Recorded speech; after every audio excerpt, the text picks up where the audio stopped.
Oh, what a day! What a lovely day!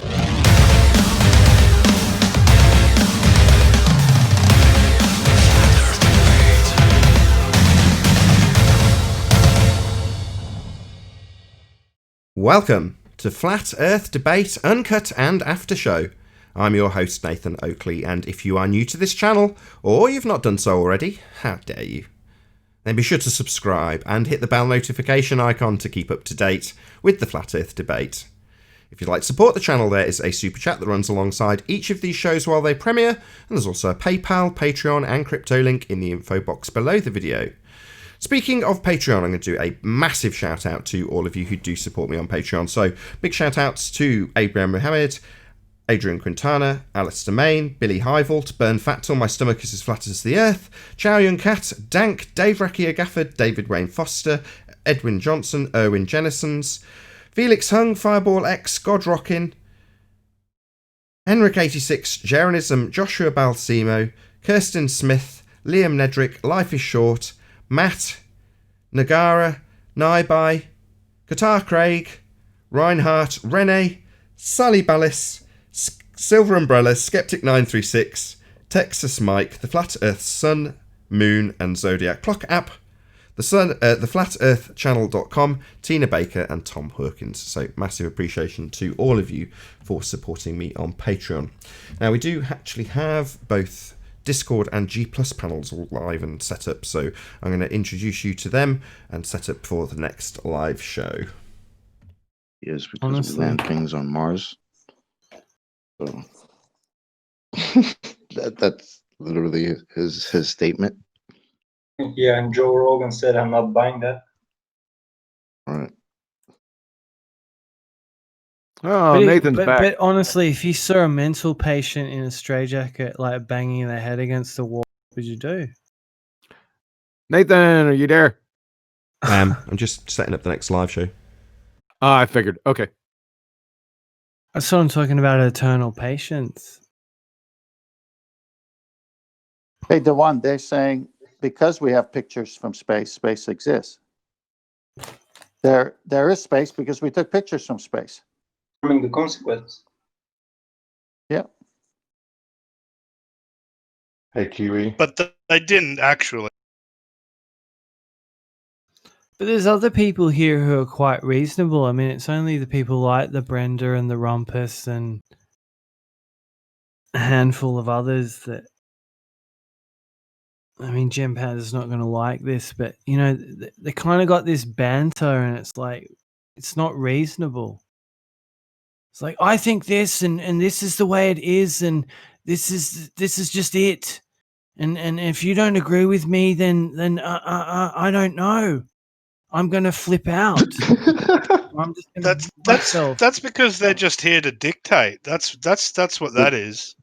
It's strange. But what kind of an attitude is that? Like, how is that any sort of critical thinking in any way, shape, or form? Well, it's not. How does that improve the conversation? How do you move forward when somebody has that sort of an attitude? If they want to convert us, they have to bring the evidence. They don't. That's what I'm saying.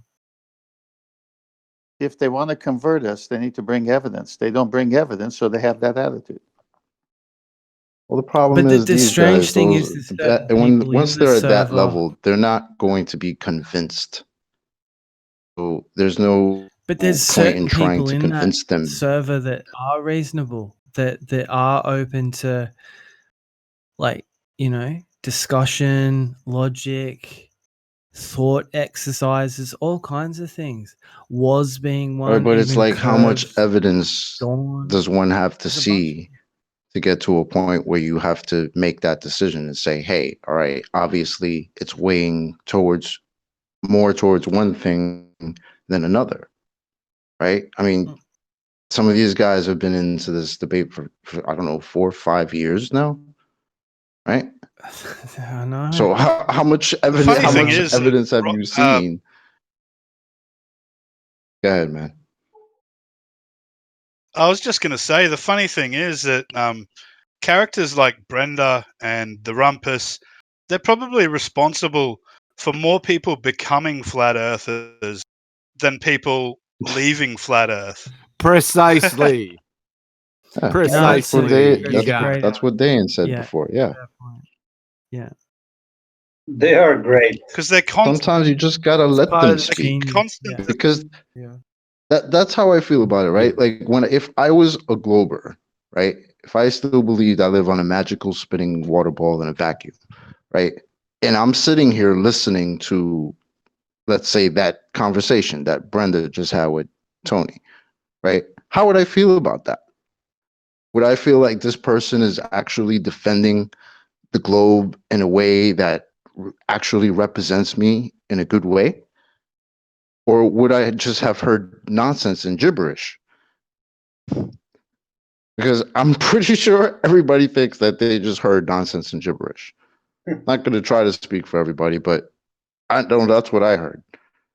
And if I was a glober and listening to that and thinking this person is on my side, that's horrible. There's got to be something better. There's got to be a better way, or somebody better that can argue this in a more decent way. But then right after that, who do we get? Rumpus.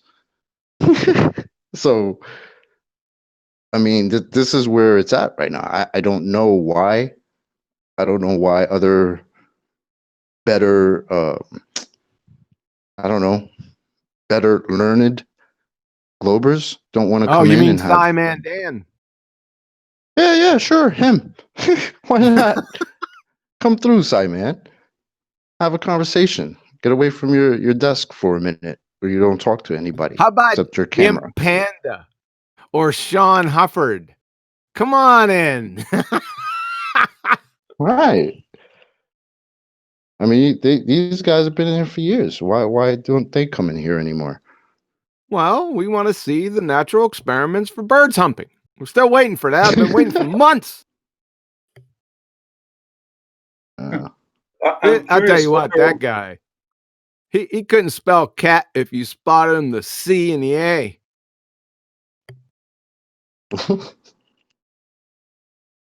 These people are basically retarded, right? yeah. We're dealing with retards here, and you're right. I mean, they make our case for us. Just let them open their mouths.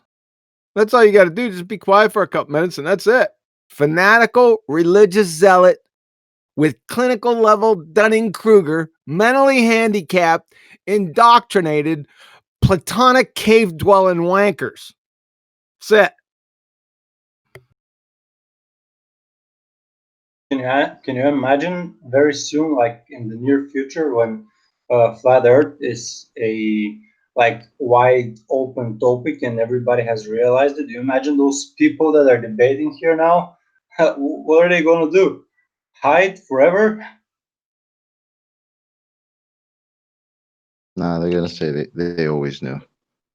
Yeah, it's coming. Like, yeah, I knew the whole time. I was just having fun debating you guys.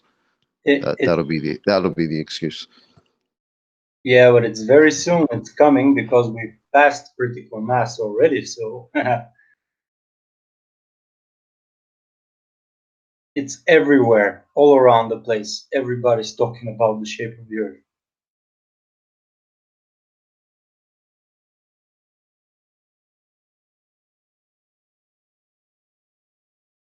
And it's thousands of flat earthers every single day.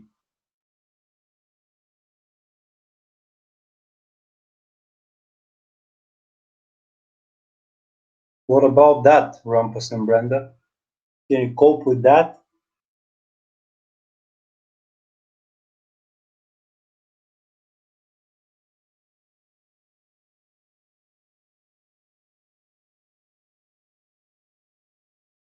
You know he's not here, right? Or at least I don't think he is. No. Yeah, they'll listen to that at some point.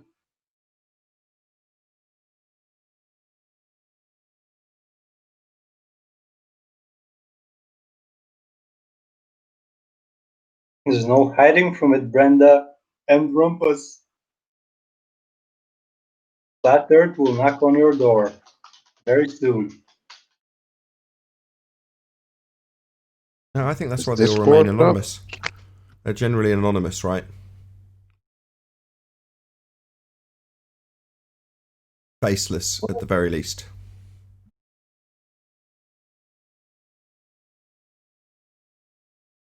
Someone will recognize them.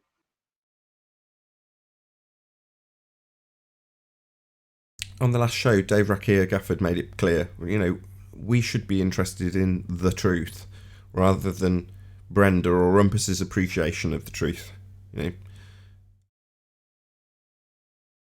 Yeah. Um, And point to the creator. I seen that message. I mean, We forgot the second part of that.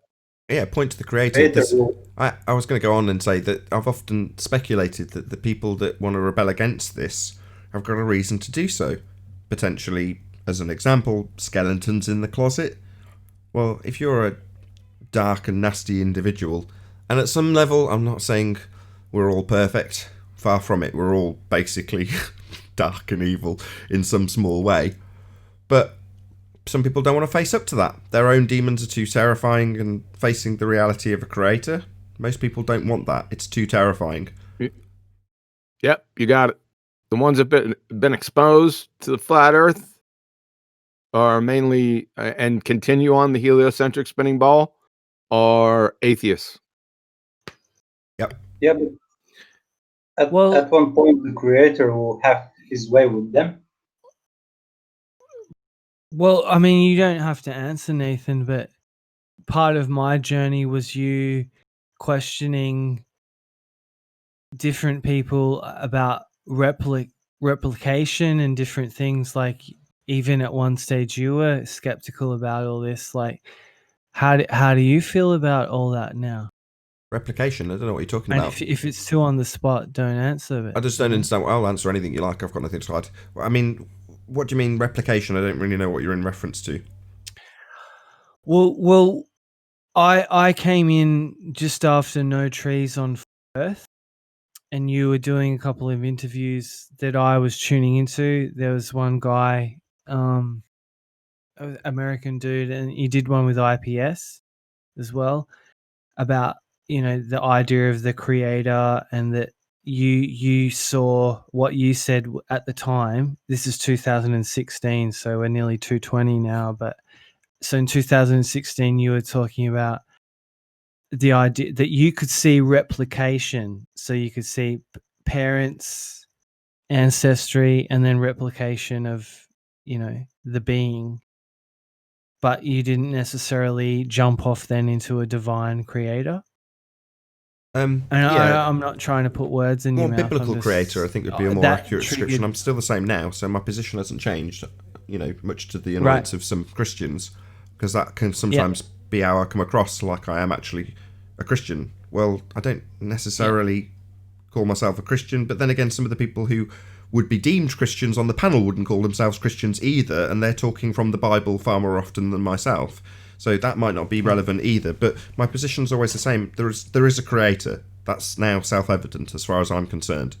But beyond that, the biblical idea of Jesus, for example, I'm not fully on board with, or on board with at all, for reasons I don't necessarily want to give here. But my position hasn't changed in that regard.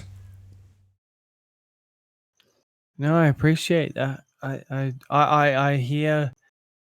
I do notice a shift that more people seem open to at least the idea of a creator, and I think that is a important step for us It's as a really a collective. really I think easy it's conclusion interesting. to draw. Yeah, Based Shock horror. based Shock on horror. just one second. It's really easy to draw the conclusion as a creator based on the delayed choice quantum eraser. Knowledge of the witch path. That's knowledge. It needs a knower. So at the beginning, there's a knower. End of story. It's really easy to come to that conclusion. sure. I hear what you're saying. Yeah, I like that example too. So just an example, it's an experiment, which is even better. So you can say, yeah, I've come to the conclusion there's a creator by virtue of the scientific experimentation that's gone before. So it's a really easy conclusion. I like that quote. The first sip of the glass of science will make you an atheist. At the bottom of the glass God is waiting for you. Word up. That's the truth for me, Nate. That's certainly, I didn't get the quantum erasure. It was molecular biology that just sold it for me. But you're right. That's a great phrase. The first sip is atheism. And then if you do bother to finish the drink, there is no other conclusion. Like I said, like with you, not in any one doctrine of Christianity or any religion, but the knowledge, the knowing that there's a creator is the only conclusion you can come from that. You're all heathens.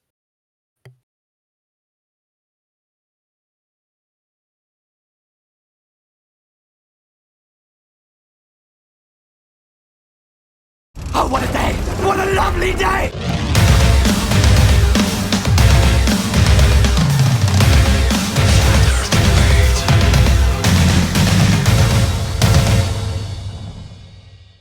Welcome to Flat Earth Debate Live. I'm your host Nathan Oakley, and if you are new to this channel, or you've not done so already, then be sure to subscribe and hit the bell notification icon to keep up to date with the Flat Earth Debate. If you'd like to support the channel, there is a super chat that runs alongside each of these shows while they are live. There's also a PayPal, Patreon and crypto link in the info box below the video. Most importantly, if you'd like to join the discussion right here, right now, simply mute the page you are currently watching. Then click the link in the info box below this video to join the panel and express your views on the nature of Earth. If you do join, please don't swear. If you do, you'll be ejected. And if you are, please don't try to rejoin the stream using sock accounts. You'll be warmly welcome back on the next stream. Please also share the show on social media. Sharing the show obviously increases the live audience, but this in turn increases the chances of a more diverse panel. So please share the show on Facebook and Twitter. And one last time, if you're new to the channel or you've not done so already, then be sure to subscribe and hit the bell notification icon to keep up to date with the Flat Earth Debate.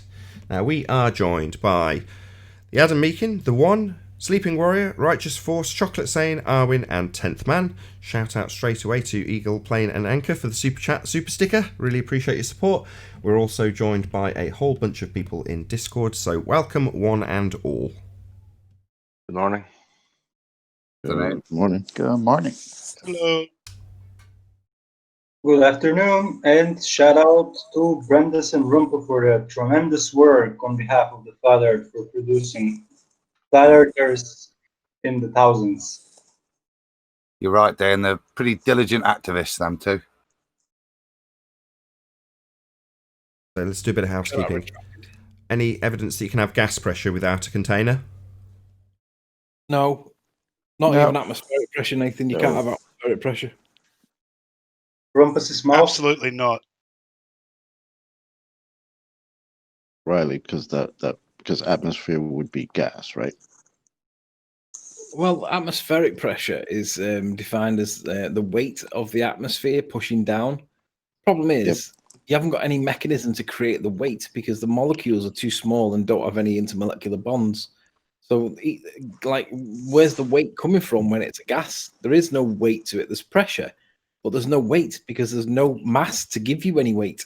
You need mass, and the masses are only like at the molecular level. It's not really a zero value, but you can think of it as a zero value. Shout out to George Musa. Any evidence of the distance to the sun? Nope. No. Nope. Any evidence of a self-perpetuating molten iron core at the centre of a presupposed spherical Earth? Just some diagrams and a bit of claims from seismology that they can't get accurate. Any evidence of the presupposition itself? The R value, Earth radius? Nope. An assumption based on the standard model. Shout out to Mick West. Those of you watching live, check out all new Ballbusters, which will be tomorrow. If you're watching this on Sunday, then this has already aired yesterday, but check it out on Quantum Eraser YouTube channel. All new Ballbusters. Be here or be sphere for the live audience only. Any evidence of Earth curvature? Not from Montebello. Not on this plane. Up from Nottingham. What about axial rotation? Not down under. Any evidence of axial rotation? No, just the sky appears to be turning. That's it. No axis. Can't make any conclusions from it. Any? Why would you think you're spinning just because you see stuff moving in the sky? They assume it because they assume that when you travel out towards the horizon, your destination will be antipode from where you began.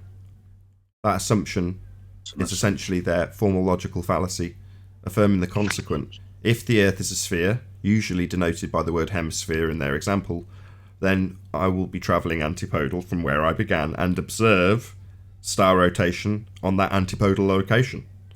Therefore, because I observe star rotation in the antipodal position I've assumed, the Earth is a sphere. If P, then QQ, therefore P. Yeah, but why would you think it's you that's spinning? I think that's what Adam's trying to point out. Like, just why, when you clearly see that it's things up there are spinning, why would you assume Because automatically that that's you? Because authorities have told you Yeah, that you are. Right. Brainwashing. And because they're assuming that they're on a ball in the first place. Precisely. So it has to be. Yeah. That catches a lot of could, that catches people like Dr. Daniel Faulkner out, the PhDs, because as far as they're concerned, well, obviously we're automatically on a ball. So when they start their example by stating automatically we're on a ball and space is automatically a vacuum because I've got a fundamentalist belief I've been brainwashed with, therefore my example will hold true under all circumstances because I beg the question that is absolutely the case because I've been brainwashed. Therefore totally justifiable to hold that position as true always. they also do it to live in a pseudo reality so they can deny a creator. Any signs of any viable hypothesis in the entire history of astronomy, cosmology, or astrophysics? Not by Danny Faulkner. Yeah, no scientific experiments from Danny Faulkner because his discipline is not a science. Well, that concludes the housekeeping. Got that out of the way relatively quickly. Jolly good. And when he does want to present something, it's hillbilly blue balls with his containers. There's 2 containers in a video called "Gas Pressure Without a Container." Yeah, Brian's not just one container, Anthony. Mr. Blue Arrows. Listen, yeah, I saw that in Skype. You're like, not enough blue arrows. And then the next shot is like 15 arrows, all massive, pointing at both containers. You're like, yeah. We are allowed to discriminate against containers on this show. So long as there's containers in the picture, there's no equality, right? We can discriminate against containers. yeah, right. Can somebody pull that up? Anybody? You mean the container with all the arrows on it? Yeah, if you can, that'd be great. Let's see if I can. Stick it on screen just so we can show that this demonstration claimed to be gas pressure without a container, cited by PhD Dr. Daniel Faulkner as a demonstration of gas pressure without a container, is in fact a demonstration of two containers. Different types of container, though, Nathan. I thought that was quite. If you renamed it, 2 different types of containers you can have for gases. He's got his nice sealed unit to bring it along, and then he uses his leaky unit. It's an excellent demonstration of a gas pressure gradient. You know, like the one Zachary Zabala did. Shout out to Zach. Good times for all. GUDTIMS 4 ALL. Good times for all. And he did a similar demonstration. Gas pressure gradient in a container. Well, lovely. You know, obviously you can have gas pressure gradients so long as you've got the antecedent to have gas pressure in the first place. A container. When we were doing that with Zach, at no point did we suggest him trying to do it without the container. It would have seemed rather stupid. It would. Without the container, there can be no pressure. But it was a good example, that, to show that even in that very small system, by just applying just a temperature variant, you could generate a gradient in there. It was sufficient testing it from us to demonstrate the point. You know. I mean, it's just attacking a It's straw funny man. because that used to be one of their arguments. Yeah. How do you have a gas pressure gradient in a container?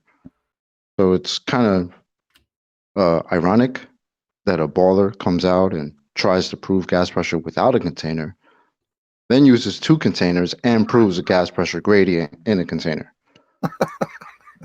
So yeah, Let Yeah, them I put the speak. arrow picture. I put the arrow picture in live chat. Yeah, Anthony had it up on screen. So let me get that straight. A guy that's a PhD astronomer says, don't look at YouTube videos for flat Earth, and then points to a YouTube video for globe Earth. Yeah. There you go, John. Do you feel better now?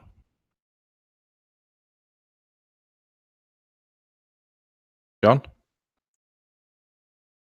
John. I John's don't think picture is I don't different think than you have this one. enough arrows. No. More arrows. We need more. Arrows. You ought to do this live in response to Danny Faulkner, Sleeping Warrior.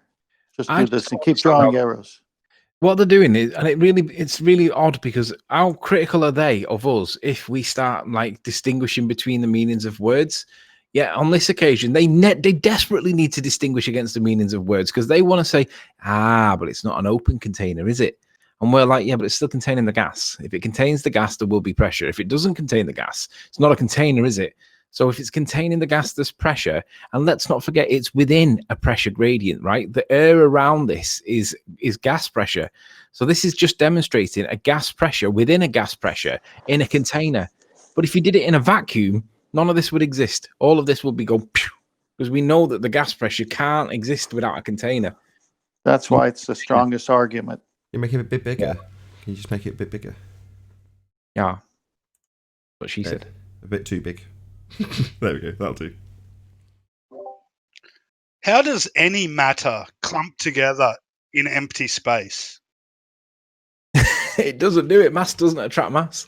That's why Einstein came out, because they realized that mass isn't attracting mass and they needed an explanation. What's mass? Remember all the hang on, which one was it? Oh no, it might not be actually. I'll retract that on the basis that I got my chronology a little bit wrong. What is mass? I don't know. We just make this shit up. Oh, I know. It's inertia. No, mole. No, I don't know. To some of them, it's both at the same time. A mass is a religious ceremony. No, a mass is the inertia of a mole. But it's time fit into that though. And who said donut holes? And what did we add to the If blessing someone makes yesterday? if someone makes another comment, it's going to be a massive confusion here. It's radius dominus gravitas spiritus sanctus. The power. No. May the not actual force be with you. Go in peace, in our you trust. Almost.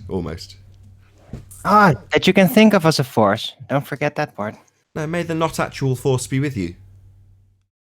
But you have to mention that you can think of it as a force. That's a critical component about it. No, that's implied. It's with you. You can think of it as being with you, Arwen. That's implied. You can, we will, and we must. Think of it.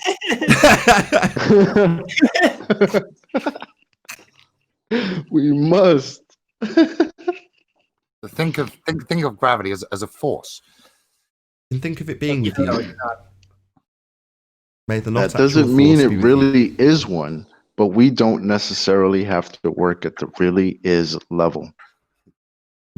The George Musa quotes. I said this ages ago. This was was it March or something, or April that it came out? The George Musa interview. Yeah. I said at the time, I was like, these Coming quotes. out of George Musa. I said these quotes will never get old, ever, and they haven't. They're still just as fresh. I love them. Thank you, George Musa. I think they will. These that specific quote will probably be fondly remembered 100 years from now. Because despite all this ruckus and all the issues and what's so important, that will still be freaking hilarious in 100 years. What should we put some odds on Danny Faulkner then? What's the next clusterfuck sentence he'll publish on Facebook? I don't know, but there is an interesting paradox. Spurs Chemo rang me and he said, listen, don't go too harsh on that Danny Faulkner. I says, why? He said, because the ballers they don't rate him as a credible witness for the ball earth. I said, really? Why not? And he said, because he's a new age creationist. And I said, what's that got to do with the shape of the earth? And he said, yeah, but they don't consider him to be a real, like a protagonist for the ball earth. And I said, well, hang on a minute. I said, the shape of the earth has got nothing to do with his religious beliefs, right? So if we don't attack him based on his claims, then wouldn't that support the assertion that we're a cult? But if we do attack him because of his claims about the shape of the earth, regardless of the fact that he's got a new age creationist view, doesn't that demonstrate that we're not actually a cult because it's got nothing to do with the religious side to it? It's purely about the shape of the earth, geometric shape. There is no religion there, and they're parroting the wrong theirs is a religion. Because even pseudoscientists know that creation happened. So I don't know what the heck you're talking about. But if I may respond to what Riley said for a moment, it kind of reminds me about how Christianity got branched off in all directions, and then they, despite believing in Christ, will still get to the point of killing each other over the small differences. So I think that's why Danny Faulkner is being rejected, because the little detail didn't fit, so suddenly he's a heretic. No, they're parroting the wrong pseudoscientists, because even the pseudoscientists know, based on the laws of thermodynamics, that there was creation. So they're not even parroting that right pseudoscience. And Christianity is not a religion, by the way. Thanks.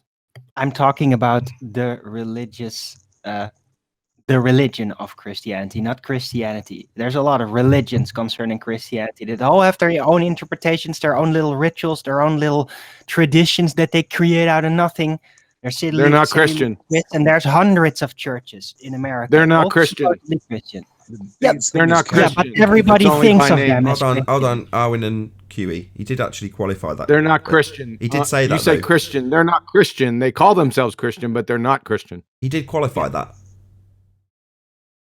Qualify they're what? Officially registered Christian religions, even though it makes no sense. I don't care what they're registered. I don't care if they got Judge Jones to go to court. I don't care if they got it notarized. They're just using the name in vain. Yeah. And that makes it a religion. What they do. And that is not the a Christian. That I tried to They're do. not I Christian. wasn't talking about the legitimacy agreeing. of Christ or anything even close to that. I was talking about the setup, the occupation, the rituals, and the division and the infighting over minor details. And that is exactly what the globe cult is becoming. It's fracturing, it's splitting up, infighting, it's starting to consume one another over small details, while we're on the completely other side are just looking at why are they doing that even? It makes no sense.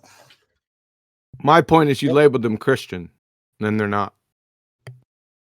Yeah, well, sorry for your anti-Christian allergies. No, it's how quick and heated this got the minute I said something to do with religion. Yeah. Well, yeah, because I keep on telling you Christianity is not a religion, but you keep on saying that it is. Wow. Everybody. It's like saying science and pseudoscience. You have to have a clear demarcation. Yeah. Well, we're not there yet.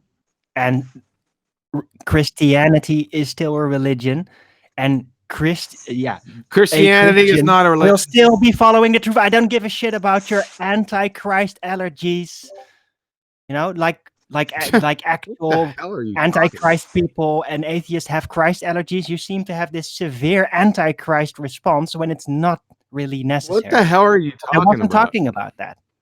I'm talking about the community, the religious community.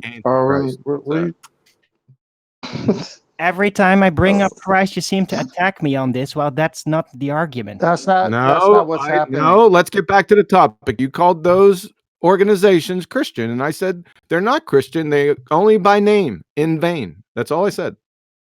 Right. Well, you gotta describe them anyway. So if they're registered as Christian, if everybody calls them Christian, if they So if dress Then they they're must be kind of Christian. like Christians, they So if don't they're have to be Christian. But I'll be calling them Christians. Very thank you. So why don't you call the pseudoscientists So what is scientists and Christianity? science?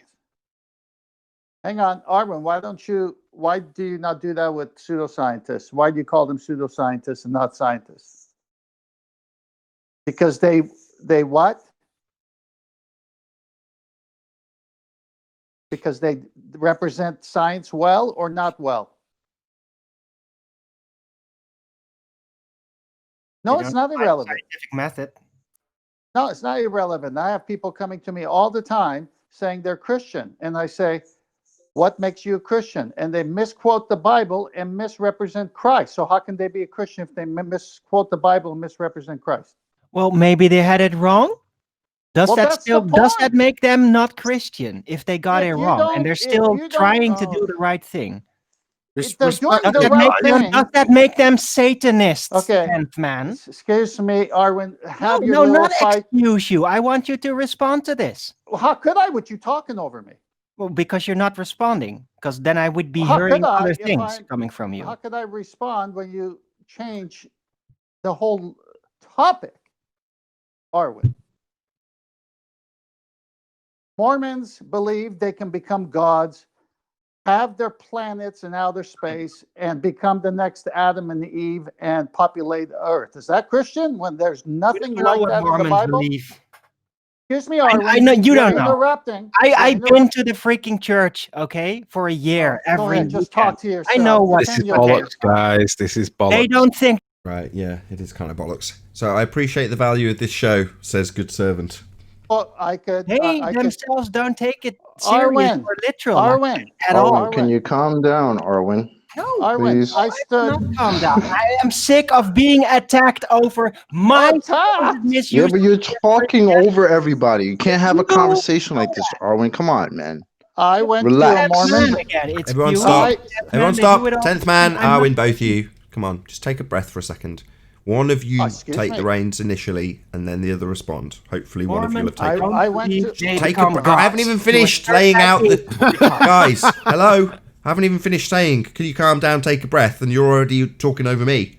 I'm just trying to get you to calm down so that it comes through coherently, regardless if I agree, disagree, doesn't matter, just as long as the audience can hear.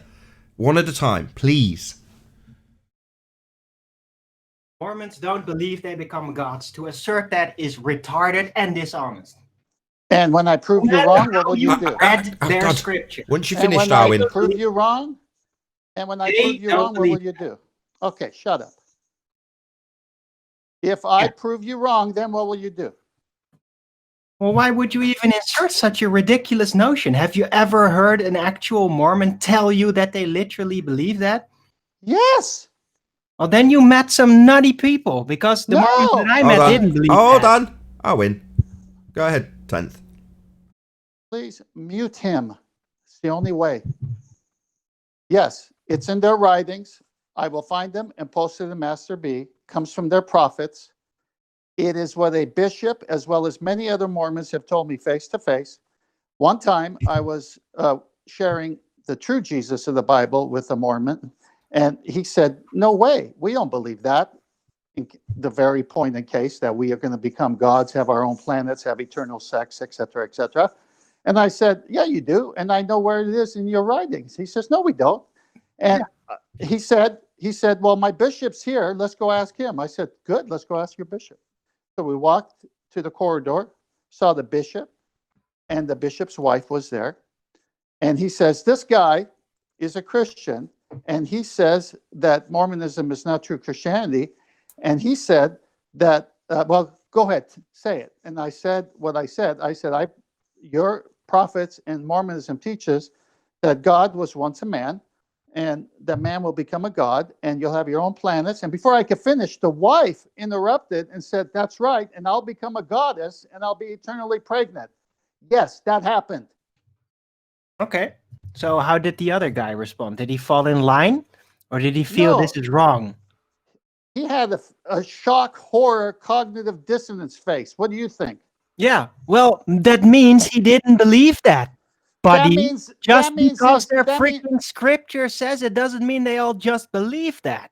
Oh gosh, Arwen. Yeah, gosh. Your first degree Mason doesn't know 33-degree Mason beliefs either. What are you trying to tell me here? That's actually funny that you mentioned, because a lot of Freemasons that get into that shit on the lower level have no idea what it's about. Duh! To do with the shape of the earth. Come Yeah, on. so why does that make them all believe the top tier? Because that woman who said she's going to be a goddess was that guy at one time who didn't believe it either. You started this, Tony. It's the narrative. I'm not Yeah, the to first try to bring it. Freak in a book is okay. Oh, In multiple religious books, it's just like you gotta kill this person if they do this. You gotta do that, right? Does that mean that every freaking follower of the religion is gonna do that? I didn't say Arwen, that's I didn't say inconsequential. anything about what you're making up. You are crazy right now, Arwen. Crazy. No, I'm not. You're just Yes, Arwen, you are. You about what you attack the narrative. Okay, they don't. could I try to bring it back to the original point that Tony tried to bring up? That these guys are not holding Danny Faulkner as a credible source for the heliocentric model because he's a, I don't know, creationist, Christian, whatever, right? And what John's point was that, well, even in that narrative, they still have creation because of the laws of thermodynamics. Right. So it's like, it's kind of just silly that they don't see him as credible, but the other guys are, when all of them know that creation had to be a thing. And my point was that by challenging Danny Faulkner, regardless of whether he's like got a religious view or not, demonstrates that this is not about religion. It's about what shape is the earth. Literally, that was my point. It doesn't have to explode from that point. Let's just accept the point on face value. Well, you said he has a religious viewpoint, but he doesn't. That was where it kicked off. Right, but it doesn't matter. My point was, hold on, Sleeping Warrior. Just summarize your point, please. Please, for love, please. Just let QE just summarize his point. You're saying it doesn't matter, it's just going to piss him right off, isn't it? Let's be honest. Yes, I thought I just did. That's where the whole brouhaha kicked off when Anthony said that he has a religious view, and I'm telling you that he doesn't, because Christianity is not a religion. From the perspective of the ballers, though, he does. Now, I know you don't. I don't deal necessarily with perspectives of retards. I deal with truth, absolutes. I know. But again, I'll make my point because it still stands. If it was about anybody's religious view from their perspective, we would shield Danny because we wouldn't want to attack him. It's got nothing to do with whether he's got a religious view or not. If they think we've got some element of religious towards our view, then attacking Danny because of his views about the shape of the earth, it would be fruitless, wouldn't it? Because we would protect him, and that was my point. And my point is that he doesn't have a religious view. Okay, but from their perspective, he does. So your point is kind of like I said, I don't argue. I don't argue from their position because their position is retarded. So I don't take that position into account. Just going to do a quick shout out to Tina Baker, who's one of my patrons. Thank you very much indeed for the super chat, Tina Baker. She says, "Good day all. Research calcium toxicity, calcification in arteries and soft tissue. Research vitamin K2 deficiency," and then in quotes, "got milk?" ? Thank you very much indeed for the super chat, Tina Baker. I posted it in Master B for you, Arwen. Go read it, okay? No. Okay. So no apology for you being Wow. So no apology for you being a jerk? Nope. I guess not. Then I guess Wow, Arwen, we'll come leave on, it man. right there. Leave off Wow, No, we'll just leave it right there. He is what he is. You've proved your point Here's to what he Arwen. is. I've made all my argument. I got 0 response in return, only complaints, and even said, "Oh, you're being crazy right now." No, I'm not going to read it. You made a because you haven't zero- Give me you- any sign you listen to a word what I said or even the context of it. Man, you live in your own parallel Thanks, universe. Tony. You had an argument with yourself and threw me in there. Are you nuts? I just don't overgeneralize to such extent. I just don't do it. part I of didn't overgeneralize. I have a citation for you that this is what they teach. Now, does every Mormon adhere to it? No. But this is what Mormonism teaches. That's what I said. Yeah, that's right. So does that make every Mormon literally believe that? Here we Or go does that make again. every Mormon Thanks, Tony. actually teach that? It doesn't matter. I'm Arwen, done it's with you about already. attacking Yeah, the that's narrative. good. That's good. You are done with me because your argument is shit. Just because something is taught in a book doesn't mean that the whole society that deals with that book is going to teach that. It's just not true.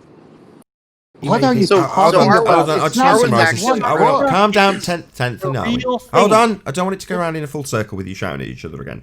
So he made the example, Arwen, and by some extent you're right, because in his example he's explaining that the person he's explaining it to him doesn't believe it either until it's explained what his religion actually is. And we do this daily. People say, well, I don't believe that. Oh, well, it matters not. That's your religion when we're talking about heliocentricity. And in this instance, 10th man having a greater knowledge than the people he has to explain it to is kind of agreeing with you, but it doesn't change his point. That is just their rhetoric, their religion, their viewpoint. And you're saying, well, no, it doesn't mean that they all believe it. Well, yeah, but don't we know it? It's true with heliocentrism. Half the time, the contradictory nonsense they don't accept themselves doesn't make it not part of their religion. That's 10th man's point. Well, I had the whole twist to the situation that I kind of left the Mormon church when I noticed that the vicar, the one leading the church, was actually by his own impulse introducing heliocentric globe shit to children. That pissed me off so badly. But that was your first point. That was where it went off on a tangent, and you've got QE, latching onto the word Christian in the same way we would latch on to people saying science, and we're like, no, don't call it science. That's actually pseudoscience. And I wouldn't let that go. I'd get the bit between my teeth like QE did, and just wouldn't let it go, regardless of that being your original point. So we're back on the rails. Hopefully that'll calm everyone down. No, it's full steam ahead. Apart from you, who's won this point, of course. Back on the rails, full steam ahead. Let's go. This is bullshit. Shout out to Tony. But I'm Thank you glad for 10th man agrees with me. Well, no, 10th man's gave an excellent example and demonstrated his superior knowledge in this regard. You just got to be a bit, what's the word? Got to have a bit of humility, unfortunately, Arwen. Sorry. I'll just apply humor instead. Fine. Give us the holy underwear. Can you leave that underwear? Fling it over your shoulder. And just to back you up, 10th man, I'm a practicing Mormon myself, and you're right. A lot of people don't know, like even people who have been in the church for years don't know like a lot of that basic doctrine, and they're surprised when they hear it. And there's some cognitive dissonance about it afterwards. You're right, 10th man. I can't believe my ears. R.C. Meisty's agreeing with you. My Yeah. God. How would they not know these things, though, if they go to church there? Are these things not broadcast and things that they're proud of believing? But Does R.C. hold on. Meisty have some holy underwear? I'll let him answer. Go ahead, I RC. almost got a pair Owen, for hold that. on a second. Go ahead, RC. Sorry, I didn't hear the question. What was it? Do you have holy underwear? No, chocolate's question. Can you repeat your No, question, not Chocolate? my question. I think it was Travis. I am was- not here to talk about my fundamentalist religious beliefs. No, we're not going I'm to here hold to you talk to about task that. on Yes, either. you are. Don't It was, panic. it was my question, and we're not my going to hold you question to was task on it. very simple. It's just, how is it a surprise to Mormons? These are the tenets of their religion. This is their afterlife. How Well, this because- comes as a surprise? Because Isn't because this a lot of something- people don't pay excuse me, attention. Isn't this something that should be touted? He's just explained. He Rather said because people than don't pay attention, hidden? Travis. That's why. Well, I was in the middle of it something, so- It happens just in the way that everything else happens with religion. Some people are like very adherent and pay attention. Other people don't, and just like spout off what they think they know about the dogma or the theology of their religion. I mean, it's pretty normal, as Nathan pointed out correctly in heliocentrism, like the idea of the heliocentric model. People talk about stuff that they don't have any clue about, and then they say wrong things. I mean, it's no different with any other. Heliocentrism?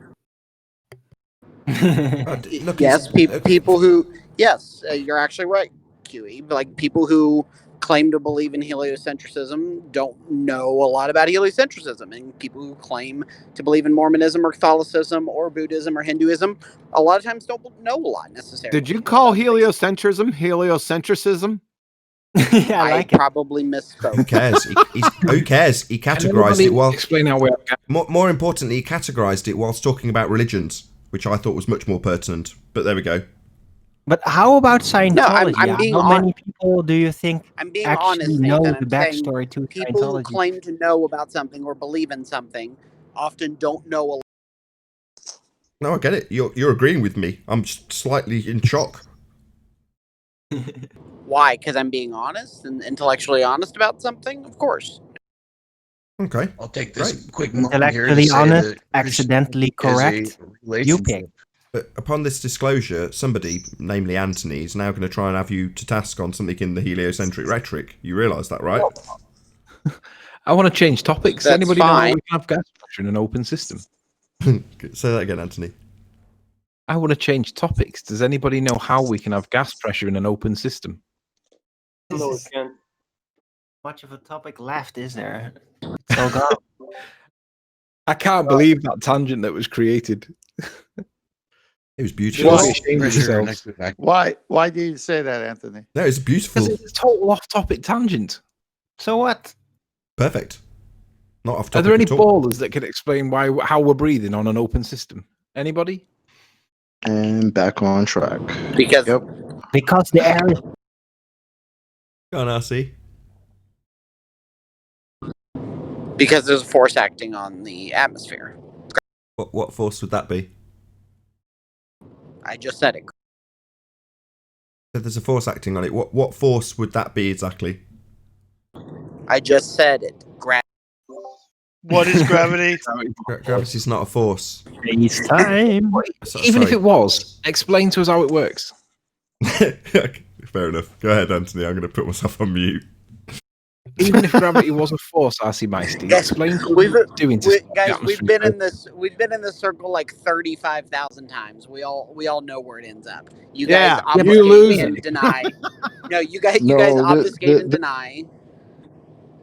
I show good evidence for it, and That's you guys too say, nope, generalized, nope, baseless assertion fallacy. So you have evidence of gravity being a force. No, I I'm have prepared to evidence give it that them just so we there's a can move forward. 9.8 meter per second squared That's an effect. downward force. That's an effect. Not Great. with gas, it doesn't. Helium Great. balloons. Great. No, hang There. on, guys. Helium balloon. Let him try to explain it first before you crush it all. Look, I'll let Anthony do it on the last show. I'm going to let him do it now. He did it with Brenda. Go ahead, Anthony. The QE, just Okay, let him have it. Let him have it. Just Yeah, for this John, one chill, discussion, chill. RC Meisty. Just for this one discussion, RC Okay, Meisty, I'm on gonna mood. give you gravity. I want you to explain to me how it works. In just in this context. Yeah, there's a 9.8 meter per second squared acceleration downwards that affects Downward. how the gas molecules are traveling. Okay, so do you know how fast these molecules are traveling? Just told you. Gave you the Not at acceleration. escape velocity, that's for sure. Okay, so they're traveling at about 400 to 500 meters per second, according to what we get told, right? Now, if Newton's first law of motion remains true, at various then an object temperatures. of motion will remain in motion unless acted upon by a force.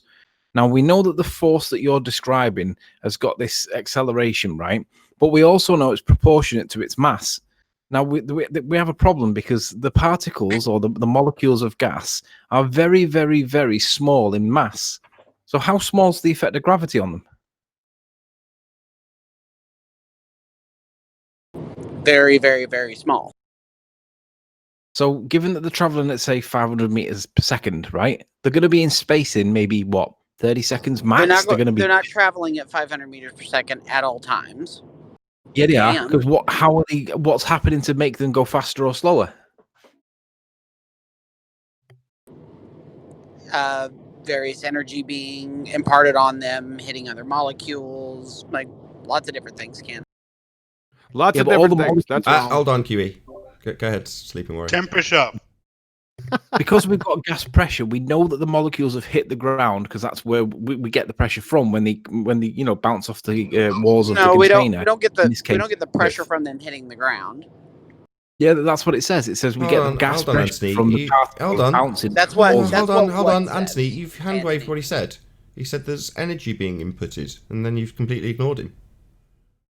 No, I didn't say emitted. I said imparted on the molecules. Yeah, Either energy being imparted on the electromagnetic, molecules. Yeah, kinetic. I heard you. I'm backing you. I'm saying he's ignored you. You're saying energy is being imparted on the molecules, and Anthony's essentially ignored you. I'm backing you. Energy's being what on the molecules? Imparted, according to RC. Okay, so the energy that's being imparted. Explain to me the process that's coming from. Where's this energy coming from? There's a couple different kinds. There's electromagnetic. There's kinetic.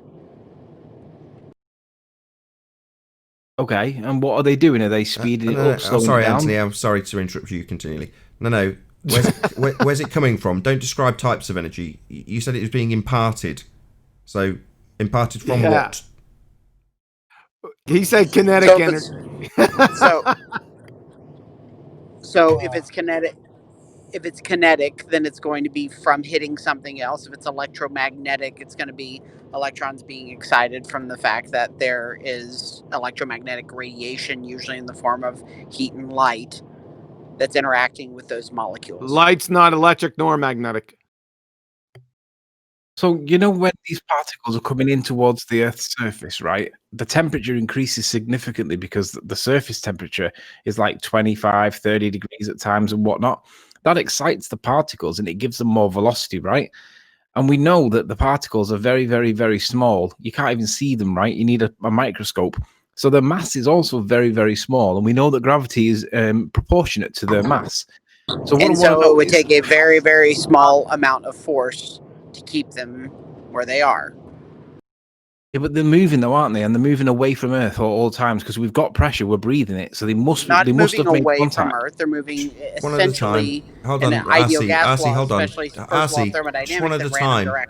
You're talking over him. I didn't hear the end of his statement. Just hang on till he finishes. Go ahead, Sleeping Warrior. So we know the particles have made contact with the Earth because we've got the gas pressure, right? And therefore we know that once it's made contact with the Earth and it bounces off, all directions are going into space, every single direction, right?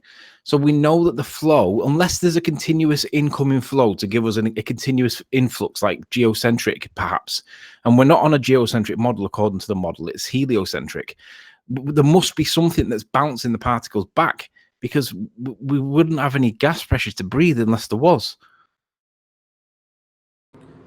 Okay, if that's your hypothesis, wonderful. Where is there any evidence of anything bouncing it back? No. That's his question to you. Hold on. Say that again. Where's there any evidence of it bouncing it back? What, towards Earth? Well, no, there isn't. There's no container. It just fucks off into space.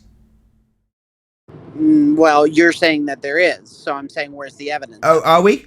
Sorry, no. We're saying that without a container, there can be no pressure. And you're asking us what it's bouncing off? So where's it's bouncing off something, right? Because without it bouncing off something, it would just keep going into space, wouldn't it? You haven't proven that. You haven't proven What's the definition of gas pressure? Incorrect. It's incorrect. So what's turning it round?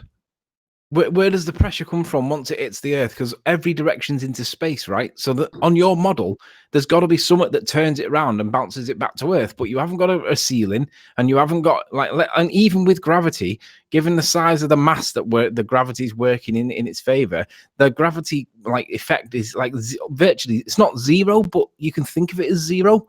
What's stopping the particle from disappearing into space? The fact that there is a downward acceleration. No, there isn't a downward acceleration. Sorry. He told you. Show us the 9.8 meters per second squared and 500 meters per second. Yeah, but it's proportionate to its mass, and its mass is virtually zero. So proportionate to virtually zero is virtually zero. So how does it stop that 500 meters per second not velocity? Zero though without it. And you know that from NASA, the molecules in a gas are in constant random motion and frequently collide with each other in the walls of a container. because the molecules are in motion, a gas will expand to fill the container.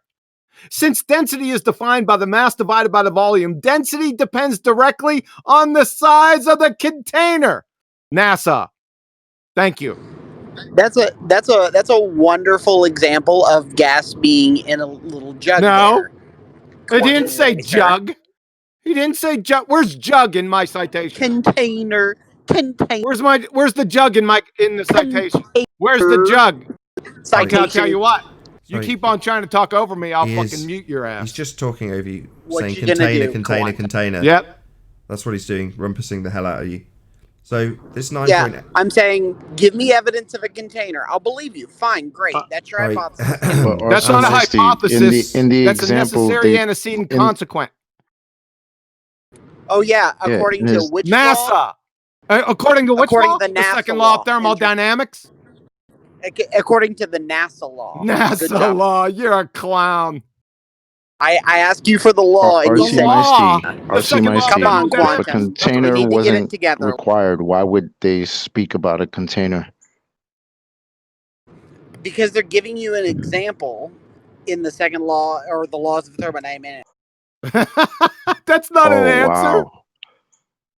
So if that's a law, Hey, Then that would- Quantum. Don't ask me anything. Quantum, So if bring that it was a together law- a little bit. You're Bring it a together a clown. little bit. I Here, already Quantum. exposed you on 24/7, and they all laughed at you.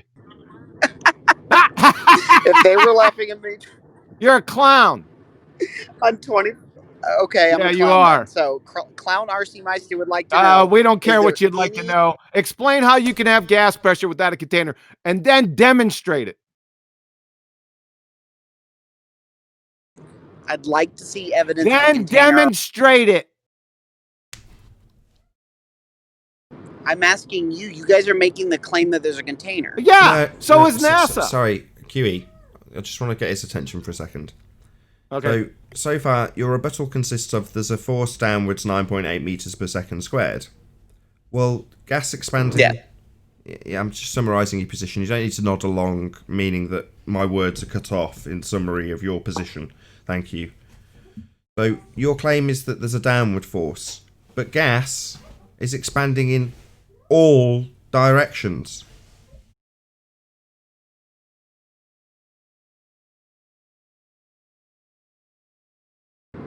Ununiformly, as evidenced by the How can they be moving in all directions and then be moving down at 9.8 meters per second squared? well, you can just look at the fact that there is indeed a gradient. There's You a can see that they're not contradiction in expanding your all statement, sir. uniformly. He's How ignoring can gas statements. molecules be moving down? Listen to what I'm saying. How can gas molecules be moving at 9.8 meters per second squared down and at the same time be moving in random different directions other than down? That was a completely nonsensical question. Yeah. Right, so to summarise, the gas which he's claiming has a force acting on it, what force? Well, the effect of me describing 9.8 metres per second downwards, defined by a helium balloon, as summarised right at the beginning of this little discourse between RC Meisty and QE. Yeah, defined by a helium balloon, mate, not down, and that would be going up. But gas in general expands in all directions. So your attribution of this downward force when you have something more dense returning from whence it came, that isn't applicable to a gas that expands in all directions. That's as concise and clear English as I can make it, RC Micey. It's not complex. Gas isn't just moving down, it's moving in all directions, not just down. So, Nathan, as I already pointed out, it does not expand in all directions uniformly. How do we see this? In the fact that there's a pressure gradient. Now, is there anything in this world that could explain the fact that it does not expand uniformly? What do you mean uniformly? How do we have that pressure gradient? You said, hold on a second, wait a second, you little red herring fallacy twat. You said that gas molecules are moving down at 9.8 meters per second squared. How can that be true? And then gas behavior states that they move randomly in all directions at high speeds. Do you see the contradiction? No, you're just using the incorrect application of an example. No's not going to that make doesn't it have here, anything- son. How can you hold two mutually exclusive positions at the same time and then tell me no? I don't hold two. Yes, you do. You said they move down. When gas behavior is moving randomly in all directions. I said. Can you tell me the difference between all directions and down? What's the difference between those? I said that there's a 9.8 meter per second downward acceleration. Yes, of there gas can be molecules. Accelerations in other directions. Yes, of gas molecules. Or forces in other directions. Yeah, of gas on molecules. That same. How can they be moving down and at the same time be moving randomly at all directions? Well, you can see that there are forces, multiple forces acting. How can they on be any moving given- down and at the same time move in all directions? I was just answering. So if you see It's a force contradiction, you freaking clown. You can't answer quantum, it. It's unanswerable. Your confidence is showing again. It's unanswerable. Oh, yeah, I lack confidence. Can I get an answer to this paradox? How can they be moving down and then be moving randomly in all different directions at high speeds at the same time? He left. He can't. may have dropped through the connection. He issue. can't. It's a contradiction in terms. So when he's saying the gas is moving with this 9.8 meters per second, well, no, because the gas isn't moving down at 9.8 meters per second if there's also other gas particles moving up, potentially, at the same rate. So, no, the gas isn't moving down at 9.8 meters per second in line with their gravitational reification. It's moving freely and randomly in all directions. His straw man or red herring that he applied with, well, we see a gradient, so it's not dispersing equally, is a delta of gas pressure. A gas pressure gradient will be achieved if you have first a gas pressure. And you can't have that gas pressure if you have no containment for the gas pressure. In their rhetoric, they have a sky vacuum, a vast space for the gas to fill. They just say it isn't filling it because it's gradiated. That's preposterous and nonsensical, because you must first have containment to have gas pressure, to have the gas pressure gradient he's addressing to the question of how you can have gas pressure without a container.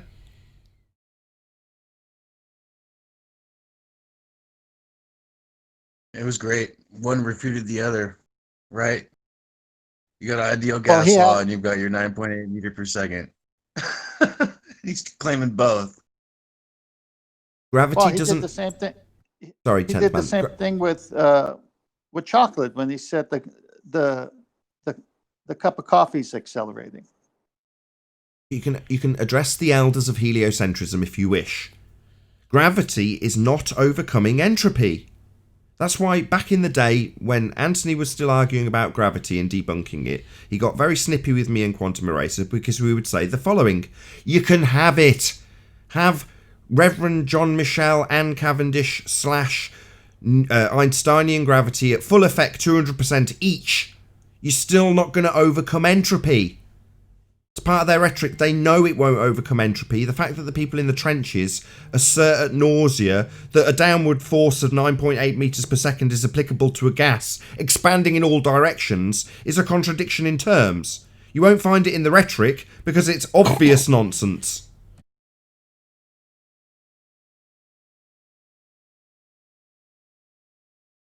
Gravity won't save you. Outer space is fake. Where is he? Where'd he go? He ran away. Dude, he left. No, he ran away. He did that before when he started talking about the conservation of momentum, and I asked him to define it, and he friggin' boogered off. What a clown he is. Hey, next time you come back, I want to see those holy underwears. And with that, I'm going to say if you're watching this on the Nathan Oakley 1980 premiering stream, then, excuse me, stay tuned as there will be an after show to follow. Unfortunately, if you're watching this live on Nathan Oakley, this is where we bid you farewell. A huge, massive, enormous thank you to all of you smashed the super chat, liked, commented, shared, subscribed, and all that good stuff. Be sure to check out nathanoakley.com and the Flat Earth Debate Forum to keep up to date with the community debate. Another massive, enormous thank you to all of today's Discord and G Plus panels for making this live show possible. As I say, stay tuned if you're watching on Nathan Oakley 1980, and I'll see you all in the next video. Oh, what a day! What a lovely day!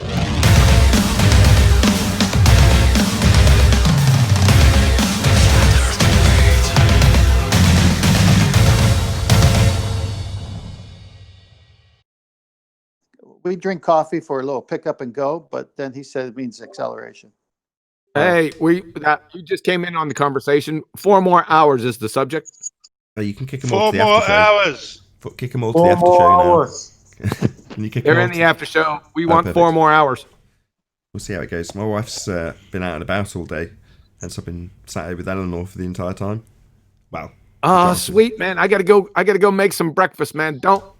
Just wait till I get back. Don't do anything. don't go anywhere. What happened to 4 more hours? You're gonna go and eat? Come on, come with me now. 4 more hours. Come on, everyone, go. 4 more hours. 4 more hours. 4 more hours. Maybe. All right, I gotta all talk right. to I'll be Sleeping back. Warrior before. Sleeping Warrior, is Sleeping Warrior here? Yes, sir. All right, wonderful. Hey, this is Travis talking at you. If you could check your Discord messages, your PMs here in a few minutes, I got something juicy for you. Okay, I'm watching. Send it over. What's your name on Discord? All right, Travis Clark. Okay, send it over. I've got it open. Okay, I boys, haven't we sent have it yet. I've got to type it out. Just checking to see if you're available. Thanks. We're doing Black Friday. We're giving away the Gravity today. Just hope somebody will come and explain it.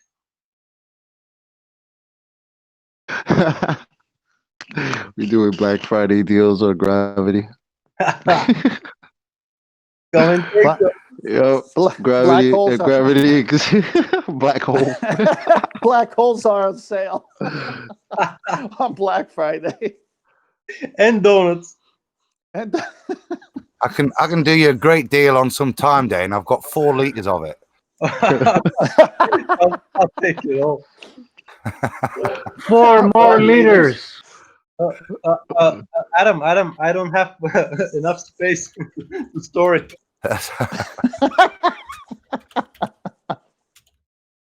Just spend some time and you'll get more space. why did they refer to the apartment as a flat? Because it's flat. Space.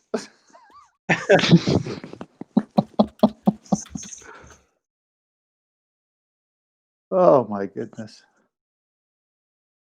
The space available, advertised by the Globehead, the space that is available for the Earth's atmosphere to expand into has 400 million trillion times its volume. That's the official numbers. What's the square foot price of that? Is it square foot? Do you expect the value in seconds or minutes? Minutes. Time will please, tell. Minutes. Time. I want that shit in minutes. I want that shit in minutes, bitch. I just don't want secondhand What's the information. Though. answer? I want minutes. Oh, That's a lot of space. Stop playing your fucking game. Give me the fucking answer right now. Branch, could you stop swearing, please? Thank you. Yeah. Branch, can you explain space-time? Space time. Without donuts. And then can you explain time space? Make sure you Absolutely, bend I it too. Time space. Absolutely, I can explain space time to y'all. And I can demonstrate. I can tell you what's up with space time. You could But will you demonstrate guys? space Do you time guys too. have enough knowledge to understand what I'm going to say? I want you to Right? bend That's it. the problem. The problem is simply this. Like, I can explain this shit to you as much as I want, right? But you guys probably not gonna understand what I say because you guys are too Okay, so let's Why put you to the don't you test give it a first. You guys are whirl? too fuck. I'm sorry. Before I You get guys- very invested, can you answer me this? How many zeros does the number 100 no, hold septendecillion has? on. We're talking No, about it's space pretty. time. It's We're a pretty talking about space straightforward time. question. Come on. Don't bring up another conversation in the middle of this. We're talking about space time and explaining space time to y'all, right? Then start explaining it. Listen, I don't want an Yes, explanation. Alright, If someone can you explain to me want to normally, have I space want time you or to what it is? demonstrate it. Do you understand Well, he said demonstration? he could explain it and then demonstrate it. So Just Start demonstrate. I don't need explaining it. I don't need it. just for a Just second. demonstrate this fabric of space-time bending, please. Go, clown. Oh wait. The fabric of space time bending. You want me to tell you what that's about? Yeah, it's the Show me. fabric dreams are weed out of. It's like a ball. It's like a ball. It's just an Thank you. idea. You Ball we can't read. explain it. You can't prove it. yeah, in other Hey, words, can you demonstrate space-time. how the bending of space time would allow us to have an atmosphere around this presupposed ball? Again, I don't know why you guys keep talking about space time because it has nothing to do with the reasoning behind the whole flat Earth shit, right?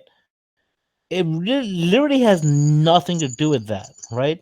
Because the way you guys should be portraying this shit is like none of this shit even matters because the Earth is a globe and it's the core of Do you have any everything, evidence of that? right?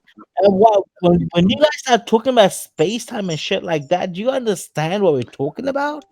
Why do you My refer people. to Do your you science as understand crap? what you're talking about? You should listen to this You show kind more of- often before you come. You kind of offered to explain it to us. think he knows what.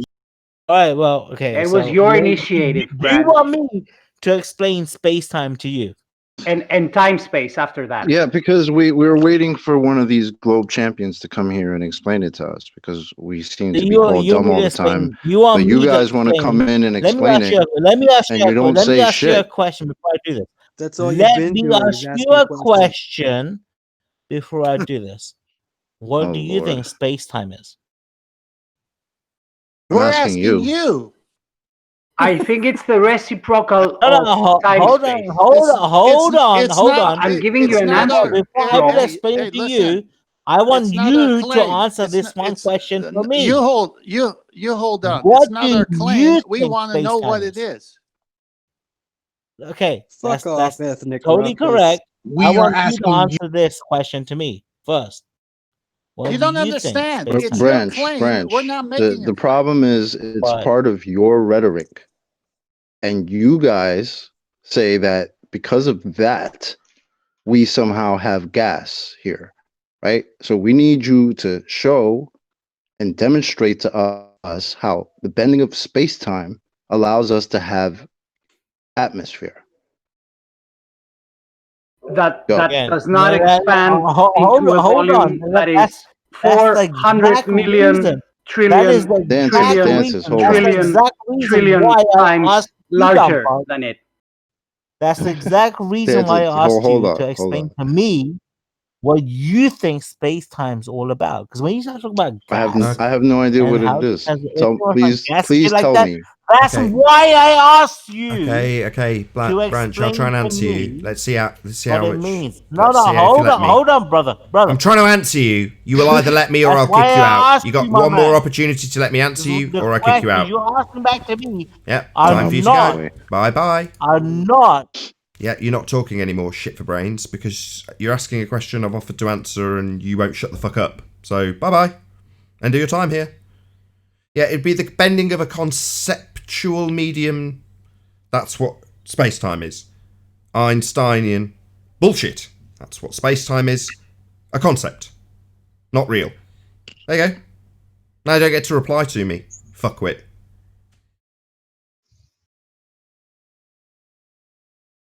Just a load of numbers made go up by back- an Austrian patent clerk. Just nonsense. I Anybody recognize else? that gentleman's voice, and if you go back to episode 129 or 130, you will see what this guy's intellectual pedigree is. Yeah, Over. yeah, he used to come in here before. He was under another name. I forget what it is. Hellboy or something like that. Yeah, I thought it was Yes, Hellboy too. yes. Yeah. It was Hellboy, you're right. Dude, you got a good memory, Yeah. Chocolate. Yes, I do. His voices, I recognize voices too. I mean, it stands out, you know. So, and he's still spouting the same nonsense. Hasn't changed much since those days. What did you say? 129. Yep, 129, 130. I think it's more so 130. When Nathan calls him stupid, and then he asks Nathan like 3 or 4 times, "So you think I'm an idiot?" And he's like, Nathan's just like, "Yeah, of course I do. Yeah, demonstrated." Yeah.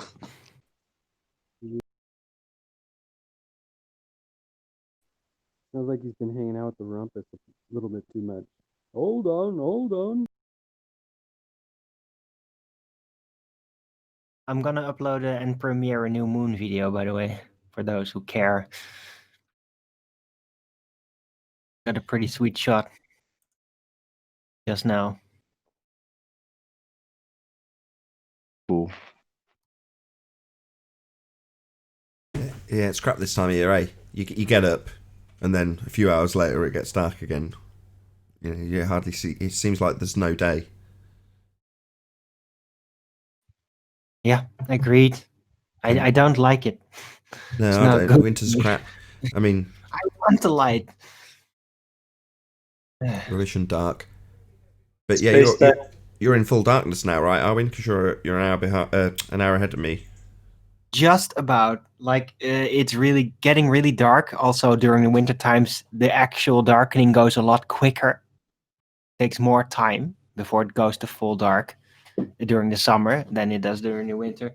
So yeah, it's now very, very dark blue. In another 10 minutes, 20 minutes, it's going to be completely black. One bonus of wintertime is I get to see a bit more of Chris D. So subscribe today to Take Back Space TV YouTube channel, which is Chris D. He plays his own music and will look at things in the sky for you at night time. And typically he's running much later or when I'm in bed. But at the moment he's now running a good time, you know, maybe 1 a.m. rather than 5 a.m., which is great. So yeah, check him out.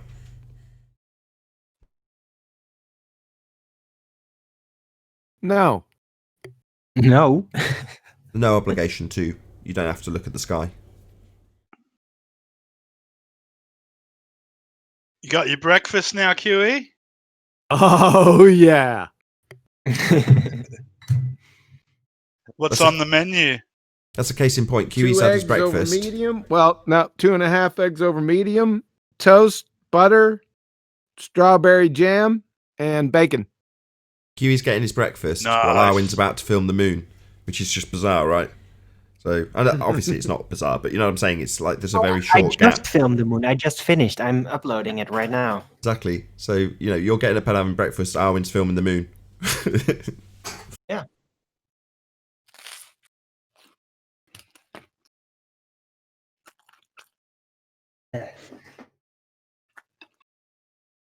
Yeah. You're on the other side of the globe. Just kidding. Some Aussies about to tell us about their days getting longer and longer and nicer and how they're about to have a barbecue just to rub it in our faces. Yeah, weird, isn't it? How do seasons work on the globe? I never got that. The globe is How tilted. can on one side be the atmosphere Supposedly, right now, I'm in the northern hemisphere, and supposedly the Earth is getting 3 million miles further away from the sun. Oh yeah, I forgot about that one. All right. So I sometimes think how that does when that they work? designed the seasons, they only had the northern hemisphere in mind. Like nobody cares about the South. Yeah, it's not a big question. Not I thought it hemisphere. was the. Oh, sorry. Go ahead. I was just going to say not hemisphere, but in terms of what I can actually observe, you know, I've travelled to the southern quote unquote hemisphere, but in terms of what I look out and see out my window, when I look south and it's winter time, I watch the sun rise very low on the horizon, stay there throughout the day, and then drop very soon after.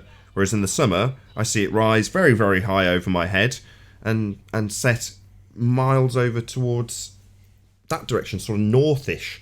And it's taking like a big vector pattern during the summer months, and just a pretty much straight arc in a sort of southerly direction as I watch it throughout the day. So it seems like it, and I'm going to say seems before anyone gives me crap, seems like it's just further away. It's not reaching my vicinity as much as it does in the summer. That's just literally how it appears from my vantage point. Yeah. Right. Pretty much the same here. Yep.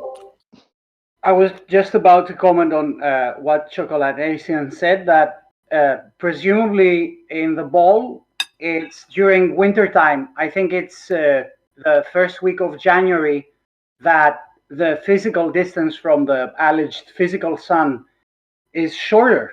It's 3 million miles shorter. Did you Right. actually say chocolate Asian? That's just. Oh, when I heard It it, sound- I was going to say chocolate It Asian. did sound like that too. Hey Nathan, shout out you said shout that out to Red Team you first for observed the calling sun that. Yep. rising in the south.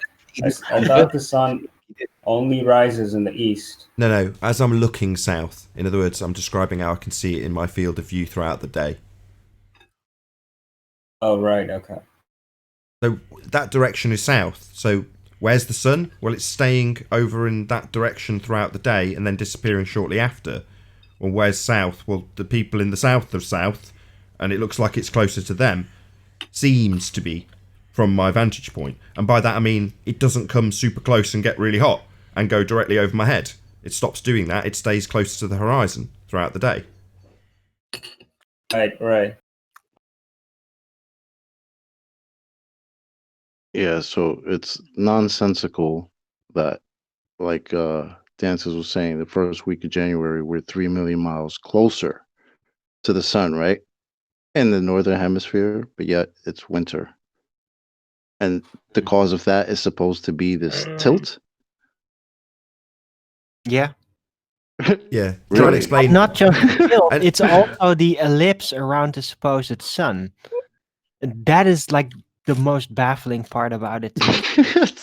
that like 2 times per year it's going to be very close, and 2 times per year very far away. And the far away part times are the summer and the winter on both hemispheres. How does that make any sense? Wouldn't it also put Antarctica closest to the sun at various points throughout the year? Yeah, during the summer and during one of the summers, during the northern hemisphere summer, the Antarctica on the south should be also closer to the sun. Yet it is. Yeah, it should be. If I'm tilting away from it right now, the Antarctica should be tilting towards it. Yeah. So in the southern summer, it should be getting the most exposure to the most sun, right? Yeah, it should. Hey, and the hole in the ozone layer. Remember? Hey, let's not go down that nonsense route. I had to. Not mentioned anymore, that is it? Nope. No, we discussed that yesterday. It's like, yeah, everybody forgot about it. It's just like, oh, there's this hole in the ozone layer. It's coming towards us. It's coming for us. Oh, stop using hairspray. And then, oh, yeah, everybody stopped using hairspray. The industry has adapted. Okay. Well, the hole in the ozone layer is just moving back. Meanwhile, NASA's using all the hairspray for their astronaut. Oh, yeah, I forgot about that. I always, before Flat Earth, thought it very odd that the hole only appeared over Antarctica. But I mean, obviously, it makes a lot more sense why you'd put it there. No, but they said it did actually migrate north to Brazil or something. On its holiday. And it went away to again. Rio for a week. Yeah. And then it went away again. No, everybody stopped talking about it. Can you remember what Red Dwarf explained it away with in the future? Oh. They said that he put a giant toupee over it. That was What? What do you say? A toupee? Yeah, so Lister goes, yeah, like, remember that time that they installed a giant toupee over the ozone layer?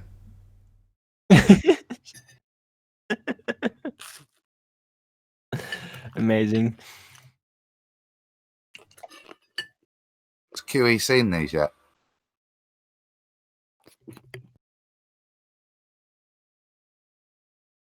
He's had them sent to him, so I don't know if he's... I mean, it's one of those... I couldn't sit through Star Wars with the same sort of enthusiasm and passion. Same goes for Red Dwarf. I've actually tried, since finding out the nature of the reality they presented is very far from what we actually experience. And since, you know, my wife bought me a whole DVD box set or something second-hand off eBay, and I tried to watch it. And this, like I say, these are my favourite shows, and I just couldn't do it. Oh, Watch The Mandalorian, Nathan. It's freaking cool. really?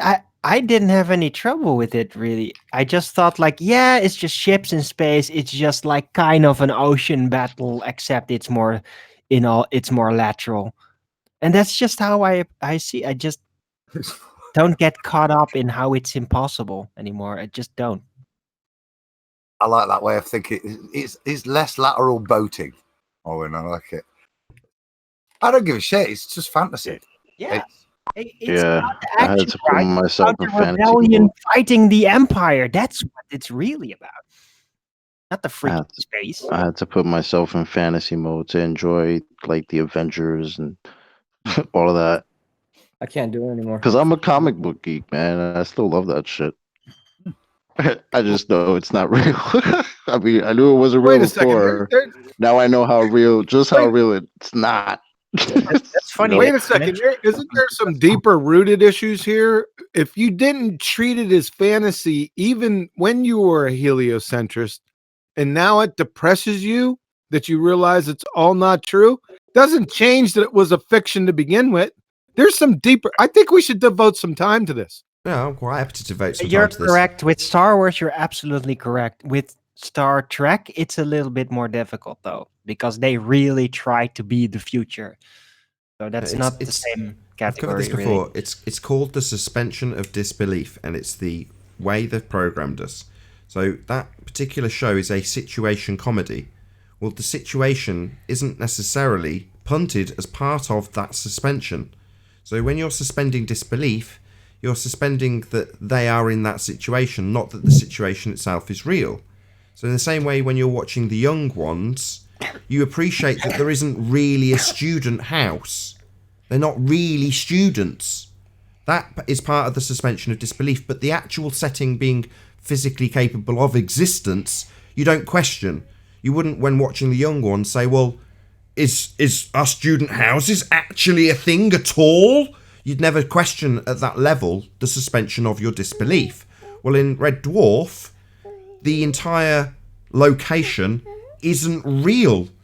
So I find it now very troubling and difficult to suspend disbelief about the characters and the narrative when the entire premise that the situation comedy is placed on requires me to also now suspend disbelief about. I agree. I don't know why. Maybe it is because I fixated on this so much with my psyche before I even came on YouTube that I got through this, because I don't have to, like, I literally watch Star Trek every day. I know it's all fake every day and have no problem with it whatsoever anymore. I don't have any problems with it. I just know what it is, and it's just like a storytelling concept. That's it. And I know when they I'm get sorry, I silly, walked away. I didn't hear I any know red it's herring just fallacies. right Go there. ahead. Can you explain this? It seems like a condition. What's a condition? Remember what I said.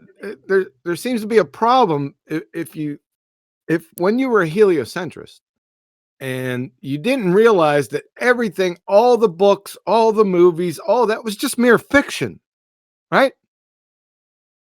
But now that you know the heliocentric spinning boltard religion is a belly laugher, now these same stories and movies depress you. Why? Yeah. Still Well, fiction. Before when I watched it, there was a tiny percent, like maybe 1%, that in the future this would take place and we would be finding a galactic partner to fight, etc. But now it's just that whole narrative is just gone because there's no space. So I can't do it anymore. But is that why you enjoyed it? Well, you know what? Because you thought it was a possibility. Yes, precisely. Yes. At the time Hold I was on. watching Red Dwarf, I was watching it and then investigating some of the concepts that they were describing. So I would research some of the things that they spoke about. And you'd find out that they're basing some of their narrative on what is claimed to be reality. So it made it more engaging. Because you thought, oh, well, obviously I'm suspending disbelief that they're travelling through a white hole, but a white hole is something that actually exists that eventually someone could travel through. Well, no, they can't. So I can't now suspend disbelief in the same way I did when I was a child watching that show. Because the degree to which you have to suspend belief has changed. Exactly. Pushed it that's too a good far. point. So my example earlier was with young ones, but you could say the same with Shakespeare. You know, when you're listening to a story that Shakespeare's telling, you don't question that the place it's taking place in, the existence in the timeline, is questionable. Well, since, if you watch Martin Luther, you'll know what I'm talking about, there's quite a lot of history that's bullshit. And it makes it a little bit more difficult to suspend disbelief about a Shakespearean story. But if the entire medium the thing's taking place in is suddenly fake, you can't, or I can't, suspend disbelief that far anymore. Well, can I Seems like maybe- that seems like a personal Well, preference, though. Like can- you can do the same thing with Harry Potter. Nobody freaks out. Well, Harry Potter in space, maybe not. Look, It's Is a that different RC degree, back though, there? right? I may have my 2 minutes. I may have Oh my my 2 God, minutes. jeez. right? Go So- ahead, Orwin. Oh no. I know, but in the future, maybe you'll take note of that once a long, long time ago in another galaxy. It was never meant to be the future, Star Wars. It's always about the past. It's crazy. So even in the past, I thought, like, yeah, this is not the future. Even the way things look, the way the technology is represented is not the future. It was never made to be into something that could be real. It was always made like a children's fantasy about space. And that is what's Are supposed you to work. snorting tulips But again? Nathan, do you not like Harry Potter, for example, just as a point of curiosity? I don't see anything in the narrative that makes me not be capable of suspending disbelief about Middle Earth or wherever it's claimed to be. There's trees, there's grass, it all seems relatively normal. Yeah, it's not supposed to be somewhere that's real, but that's part of the story that's, you know, I can suspend disbelief when it comes to Harry Potter, yes. Why? Like, we know that there aren't magical people with wizards and spells that can fly around on brooms, though. Oh, really? But what, suddenly the people who float around in space vacuums in wizard suits are believable? Well, no. No, I'm saying, like, but even if I put myself into Nathan Oakley's worldview, I don't see the difference between those two things. Because there's no... Yeah, I know, because your IQ would have to jump about 200 points first. Well, because, I guess so. Because there's no attached narrative that I could wiki search or Google search after watching Harry Potter that would suggest for 1 second that I could go out and purchase a Nimbus 2000. But Red Dwarf is paralleling stuff that they claim is actually happening, that they're travelling to that medium space. So you watch the news and they say, look, we're going to space as well, like Red Dwarf did. But they can't, it's a fake place. But nobody's saying that you can go to Middle Earth or wherever Harry Potter is. Well, it just seems that, like, Red Dwarf is triggering for you the same way Harry Potter is triggering for some fundamentalist Christians. It's not like it's real. It's just like it flies in the face of something you believe in, so you're angry at it. Kinda. I feel disappointed and let Christians, down do you by mean a show Mormon? I really enjoyed because I was under the misapprehension that it was seated in reality, albeit a situation comedy, in the same way you could investigate student life if you watched The Young Ones. But if you suddenly found that there was no such thing as students, that would kind of ruin the illusion of the comedy, wouldn't it? Right, like the I Red mean, not Dwarf was necessarily. really aimed at people that were just interested in physics and space and all that. And you got the feeling that you got a peek into what they were up to with the scientists up there. That's what it gave to me, at least. It's like when I they mean, make a tragedy movie, it's right? your own Like a preference. I'm not going disaster to movie. criticize your guys' Like, preferences. It just seems like an interesting it's a disconnect. It seems like to me, but it's just Well, an like a observation. paradox, like thinking down Well, is the same thing as all directions, like that paradox. Hey, John, have you seen the Reversed World episode yet from Red Dwarf? No, I haven't got there yet. Hold on a second. I just wanted this question to be out. RC Meisty was talking about a paradox with some people. How about his paradox that he ran away from a little while ago?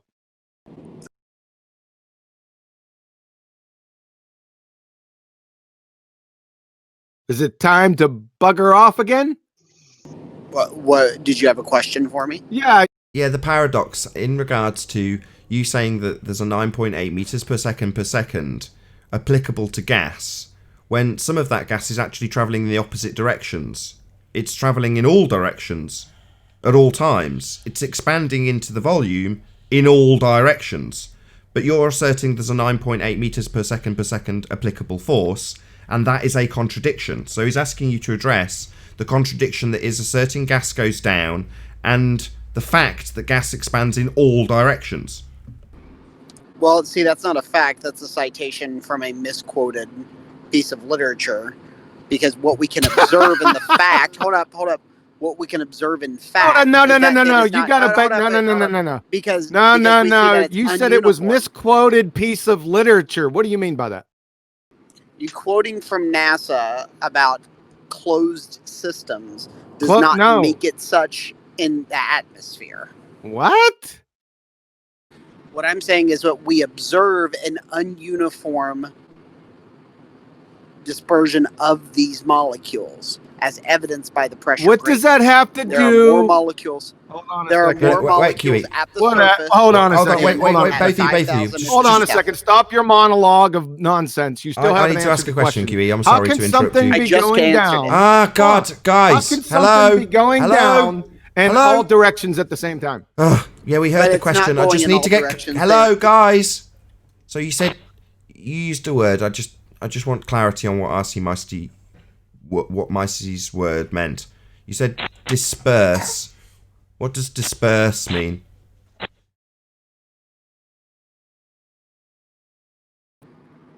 It does not go in all directions uniform. That's not what I asked. What does disperse mean? To go from one place to another.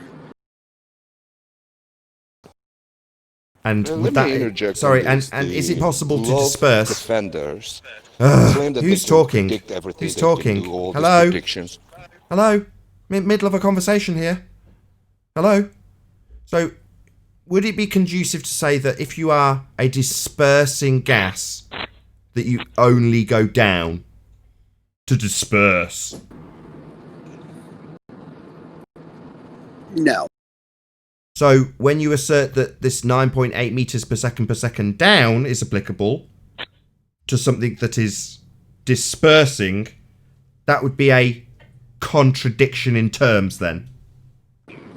No, what? Because what you're actually Yeah. showing. Because what Yeah. you're showing is that there is a No, tendency it's not no, towards it's down yeah. as evidence for. No, It's you're not not no, even it's listening, yeah. Quantum. Hey, Quantum. Yeah, because you're wrong. Suspend your lack of confidence for 3 seconds and listen. Okay. So here's the deal. If you can see that there is a non-uniform gradient, No, we don't want to hear a story. it's Deal not a with story. his question. You can Answer see it. his question. RC Meisty. And the Answer dispersion his happens. question. RC Meisty. Answer his question. Is it a contradiction or not? Uniformly. Answer his question. Is it a contradiction or not? Maybe if I give you an example to answer. If I open a gas canister that's highly pressurized here on the ground and it disperses, is it all going down at 9.8 meters per second, given that it started at the ground?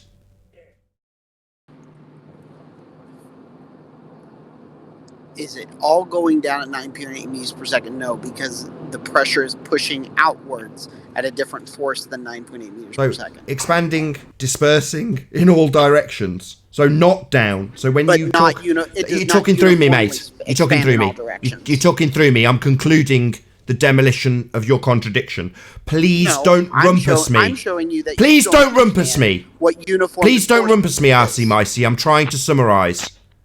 So in my example of a gas canister dispersing, in that specific example, it's not going down at 9.8 meters per second, as you assert. It's actually, as per gas law, dispersing randomly in all directions. I just need you to say yes so I can move on to my concluding point, RC.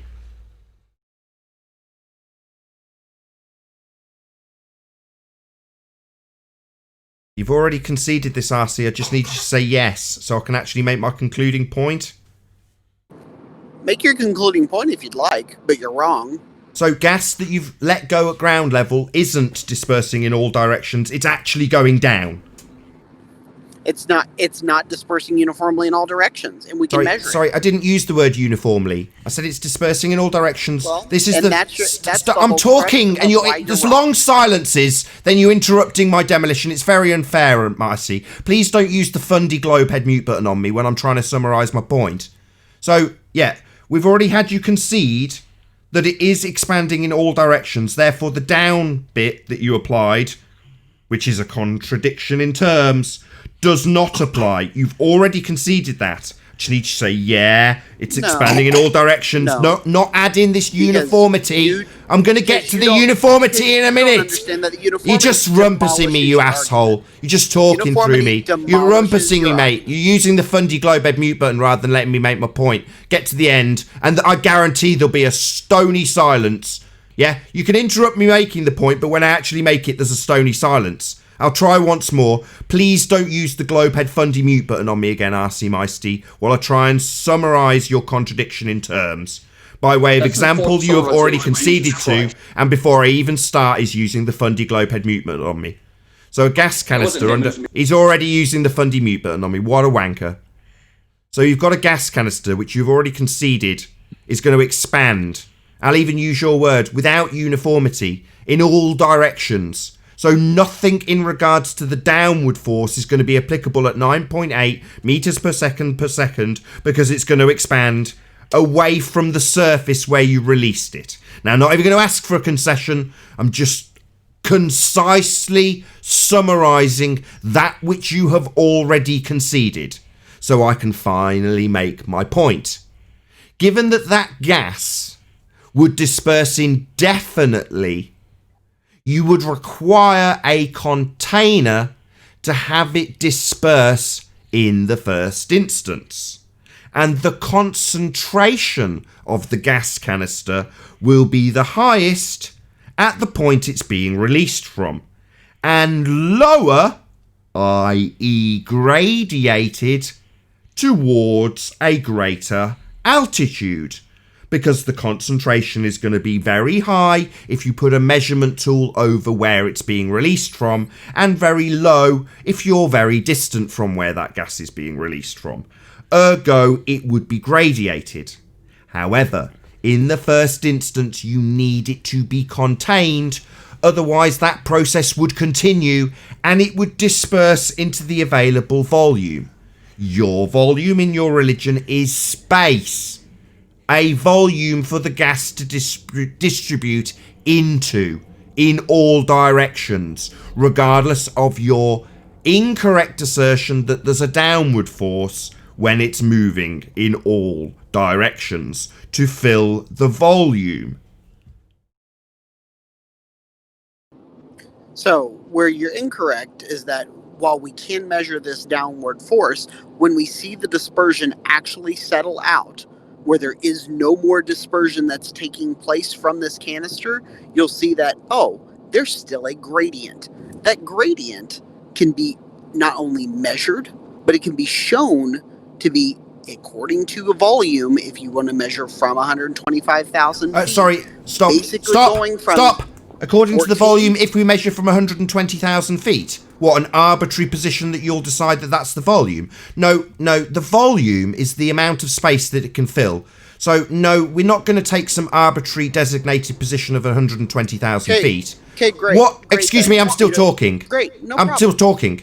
No problem. No, the volume would be space. Okay, you cut me. Excuse me, you I'm cut still me off, talking. Nathan. RC, So I'm going to keep RC, talking then. RC, you arbitrarily assigned 120,000 feet as the volume. Nathan, Incorrectly, Nathan, and now I you're didn't talking cut you through off me. when you asked RC Meisty, I didn't cut you you off. have incorrectly, I'm going to have to mute his line.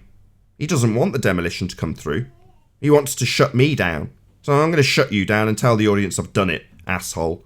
So no, he's arbitrarily assigned a position at 120,000 feet as the volume. And the volume is the amount of space the gas can fill. In this instance, all of outer space would be the volume, not some arbitrarily assigned position at 120,000 feet. Now, I'd like you to address the fact that the volume is actually all of space and not just the amount of gas you're going to arbitrarily assign to 120,000 feet from the surface. Do you comprehend, RC? Yes, and in fact, you can prove the fact that it goes to zero at pretty much any altitude over 200,000 feet. So there is no container and no evidence of it. Sorry, the volume, you've completely hand-waved what I've just said.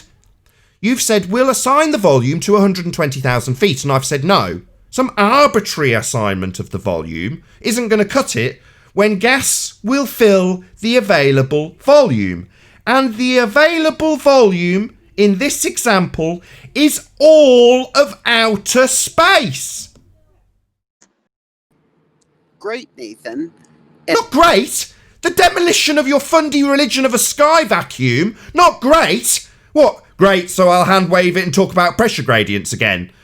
Straw man you for the 5th time. No, mate. You've said you're going to arbitrarily assign the volume of the gas we breathe to 120,000 feet, when in reality the volume is all of outer space. Not great for your religion.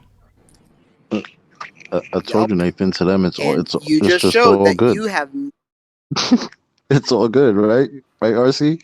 Well, otherwise, you have no way to keep the gas from expanding forever. You have to invoke gravity, which hasn't been seen. We haven't seen it form balls or orbits, so gravity's claims are excessive and unverifiable. Even when you try to verify them, you say that the planet is so big you can't even verify that they form balls or orbits at all. So it's an unverifiable claim. Otherwise, you just default to what has been verified, a container being needed for pressure and containment of the gas in the first place. You even need a container for a vacuum. Even a vacuum needs a container, otherwise how do you maintain the pressure? And with that, I'm going to say a huge, massive, enormous thank you to all of you who did tune in on the Nathan Oakley 1980 premiering stream, for hopefully smashing the super chat, liking, commenting, sharing, subscribing, and all that good stuff. Of course, a massive thank you to all of today's Discord and G Plus panels for making this after show possible. I've been Nathan Oakley, and I'll see you all in the next video. Oop.